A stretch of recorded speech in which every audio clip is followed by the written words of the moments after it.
could read a few of these. Yeah.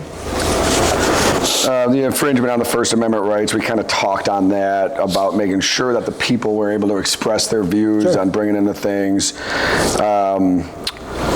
This is not about small homes. It's about making profit for builders and developers with no local government intrusion. Many citizens move to counties that are less populated for a reason. They don't want Bill 765 taking over their way of life. You know, that's a big concern. Obviously, it's people, like, it's back to the last one in type of situation where nobody else, you know, it's like, I got it, I'm clear, doors closed, nobody else can get in. You know, well, that's a reality. Yeah, it's just a human nature. But that's, it's human nature. So what, you know. So we got to balance. Like, there's just so many things to balance. And at the end of the day, I am 1,000% agreement with you that there is not enough affordable homes for people to live in. And where and how we fix this, like, it's hard for me to square fixing government overreach with different government overreach, which I think that, like, some of this is going on. And I know some of that's being pulled out of the bill and it's being changed. Yeah. But, you know, there's some things in there that I'm for and there's some things in there I'm against, and I guess that's probably every bill for every person. Well, I mean, that's what this process goes on. So now it goes well, it hasn't even left the House yet. Right. So it may never, the bill itself, 765, may never, I mean, it may just end there. Where does Zanger's re-election happen, and how does, like, if you are you going to run for your re-election? Yeah. Okay, so if you're still there, then your primary sponsorship would still maintain, whether it's still in committee or whatever, and so the bill wouldn't die because people leave that are sponsors of it. I was just curious how that works. Well, a bill never really dies; it just stops. Okay. Okay. Or never starts. Okay. But this bill, if it doesn't go anywhere, it stops. So the reality is that, mind you, like I say, I can't go and change it, but the Jeff Zinger can change it. And what if he turns? He could take that 765, take everything out of it, and rename it, we're going to regulate flounder fishing off the coast. And then all of a sudden, one for that. 760, yeah. But I thought you'd like that.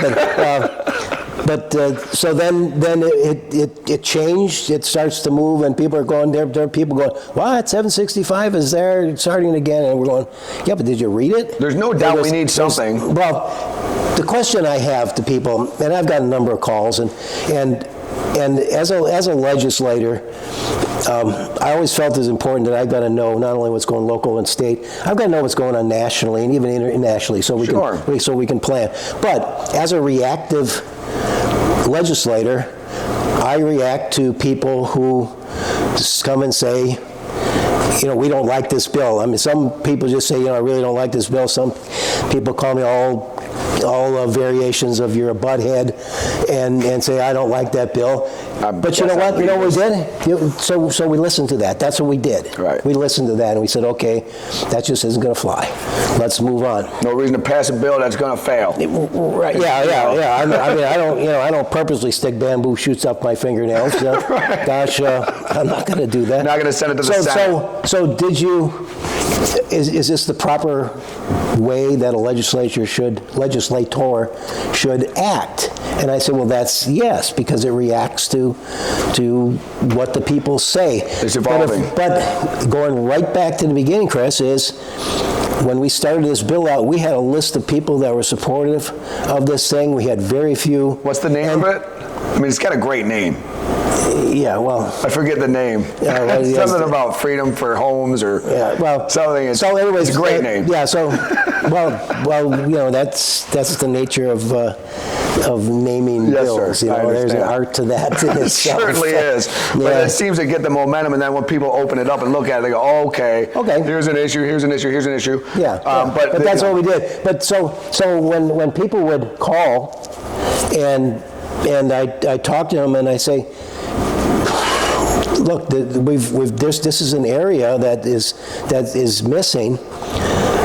What do you suggest we do? What do you suggest we do? What do you want to see happen? I have not had one single person give me any idea other than, I don't care, I just don't want them here.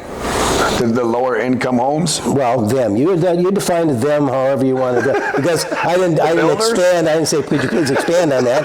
I said, okay, they don't want them there. And so what do you do? Here's an let's go, because I see around here the Trump stuff, and I'm a Trump supporter also. But